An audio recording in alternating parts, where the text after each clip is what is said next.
Well, one thing that hasn't changed in Colombia is every time I go there, I'm always impressed that it's the kind of country where sometimes you really have to bang your shoe on the table to get things done. But we're ahead of schedule, so perhaps even that is changing. And I'd like to introduce Orlando Cabrales, the Minister of Mines, who's going to give a 10-minute presentation. A lawyer by background, he has large private sector experience at BP, Reynolds Aluminium, and assistant to the director of Ecopetrol. Previous to this post, he was president of the National Hydrocarbons Agency, so he knows the private sector point of view from both energy and mining. Mining seems to me to be one of the more challenging ministerial positions in Colombia, not least because of there's illegal mining is a large problem, and then there's a tension between mining as an engine of development and Colombia's really quite extraordinary biodiversity. But Mr. Cabrales will be telling us more about that. Minister.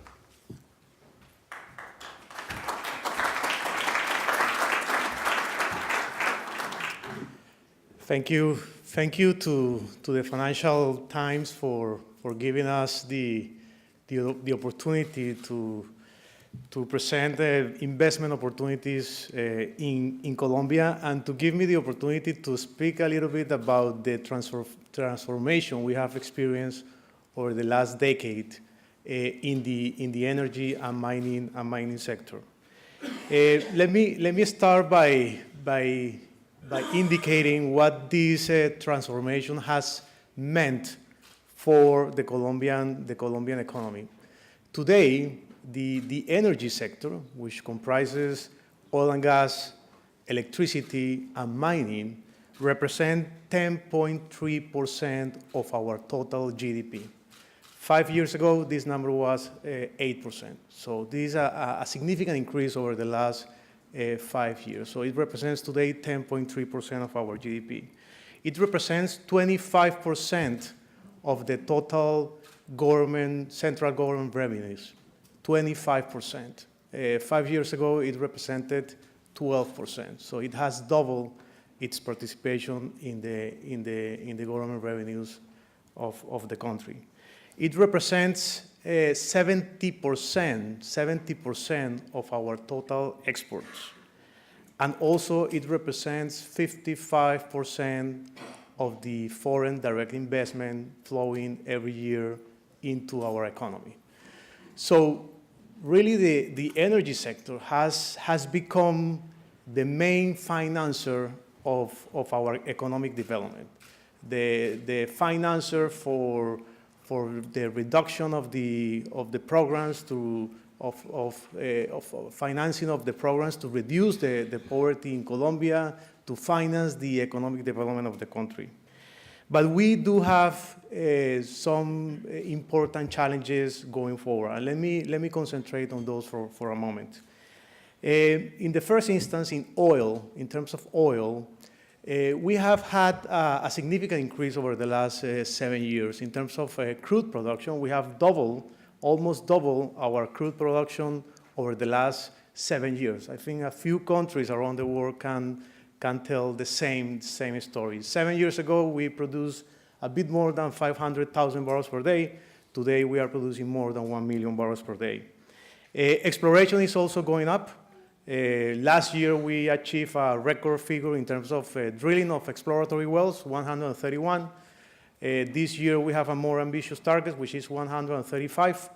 So this is going up, production is going up, exploration is going up, but reserves remains the biggest challenge going forward. Our RP ratio today is 7 years. The relation between reserves and production is 7 years, so we need to increase that number. And the only way to do that is by increasing exploration, by increasing more activity and more investment into the sector. So we need to continue doing what we have done over the last years, which is continue working on our existing basins, the Llanos Basin, the Caguán-Putumayo Basin, continue developing that potential for heavy oil, but we also need to open up new frontiers. And we have identified two main frontiers areas in the country going forward. Unconventionals, particularly CVM and shale gas, tight oil, unconventionals, and offshore in the Caribbean Sea. So those are, I would say, the two main frontier areas that we want to focus going forward. In addition to continue having more activity in the places, in the areas where we are having those activities in the last years. Gas remains a challenge. The RP ratio is better than the one that we have in oil, about 14 years. We need to continue growing our production. Our production is tied mainly to the local market, except for some exports to Venezuela. Believe it or not, we are exporting gas to Venezuela. But we need to do more activity in terms of gas. We have made some important decisions in the government over the last couple of years. We have liberalized gas exports in the country. A couple of months ago, we developed the methodology to recognize what we call the opportunity cost. So whenever there is an interruption in the gas exports, the country will pay the opportunity cost that the exporter may lose as a result of that interruption. That interruption may be caused because of the internal needs of the country. So that was a very important measure. We made the same measure more than 30 years ago, almost 40 years ago, in terms of crude. In 1974, we said to the exporters of crude, whenever there is an interruption due to the internal consumption of the country, we are going to pay the international price. And that really allowed Colombia to become, again, exporter of crude. So we have made the same decision for gas, and we hope we can have the same results that we had in crude more than 30 years ago. As we speak, we are working on a new gas marketing scheme to commercialize gas locally within the country, and we hope the decision we are going to make will potentially bring more investment into our gas sector. Transportation, our transportation capacity, which I know has been a concern for investors. It is a fact that our production grew much faster than our transportation capacity. That is a fact that we have to recognize, but I can tell you that for the following years, we have estimated an investment of $5 billion for transportation, $2.7 billion for new projects, new pipeline projects in the country, and $2.3 billion for the existing infrastructure, to upgrade the existing infrastructure, to repair it, to do integrity works, etc. So it would be $5 billion put in that area in the following 5 years. And I would like to highlight very briefly the main projects. The Bicentenario pipeline, which takes the oil from Casanare up to Arauca in Colombia, that will add up 120,000 barrels per day. That will be completed in the following 2 months. That is a reality. We are going to add up 60,000 barrels of additional capacity in the south of the country. Part of that will be going through Ecuador, 60,000 barrels, in addition to what we have already in the south of the country. There is a new project to take 300,000 barrels from Coveñas in the Caribbean to Cartagena, which is another Caribbean port, which I'm sure you have heard about it. We also have a project in Ocensa to add up 170,000 barrels per day in the Ocensa pipeline. And there is a new project, which is called the pipeline to the Pacific. As you may know, most part of our capacity goes to the Atlantic. This is a project which is in the very early stages, which is to take 250,000 barrels to the Pacific, which has been driven by important companies from Canada, the UK, and others. So we believe from the government that this is a project that makes all the sense, and eventually, that hasn't been decided, environmental studies are being conducted, but eventually that will take the oil from Meta in the Llanos Basin to Buenaventura, to the Buenaventura port. Briefly about power generation.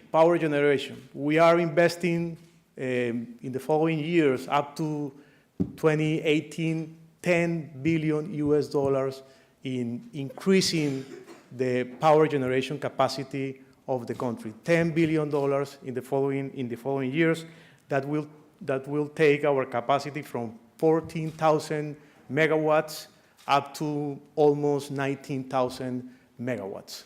So that is an important achievement, and I'm sure we will have energy to export to other countries in our region. And two additional challenges that I would like to mention is, the first one is project execution.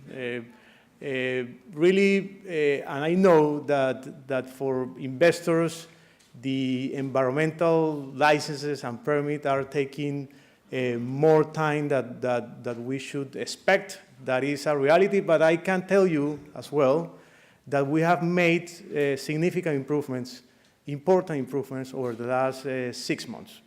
Just to give you an example, last year, an environmental license took 14 months. Now it's taking 12 months. A modification, an amendment to the environmental license, last year it took 12 months. Now it's taking 9 months. So that is progress. I would say it's not enough. We want things to get faster. We want to get back to the between 6 and 8 months that normally took those procedures. And we believe within the government that this is key to speed up the projects in all these areas, power generation, oil and gas, mining, etc., to get these projects done as quickly as possible. And maybe the last one is energy integration. Energy integration in the region, in the Americas. Last year in the summits of the Americas, former Minister of Mines, Mauricio Cárdenas, currently Minister of Finance, and Hillary Clinton launched an initiative which was called Connect 2022, which is to achieve further energy integration in the region. Colombia is keen to do that. It's keen to make positive and big steps towards that goal. We have been exploring over the last years an interconnection with Panama. We will continue exploring that option. We are working as we speak to achieve further integration with the Andean countries. Ecuador, Peru, Chile, and Bolivia has been acting as an observer.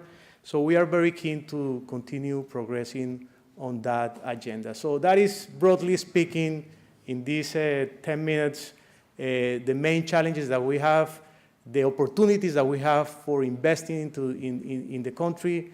Our oil and gas policy, our energy policy has been based on promoting investment into the country, and I would say that we have been very successful doing that, and all the indicators that I have shown to you are the result of that promotion to bring more investment into our country. So thank you very much for your attention.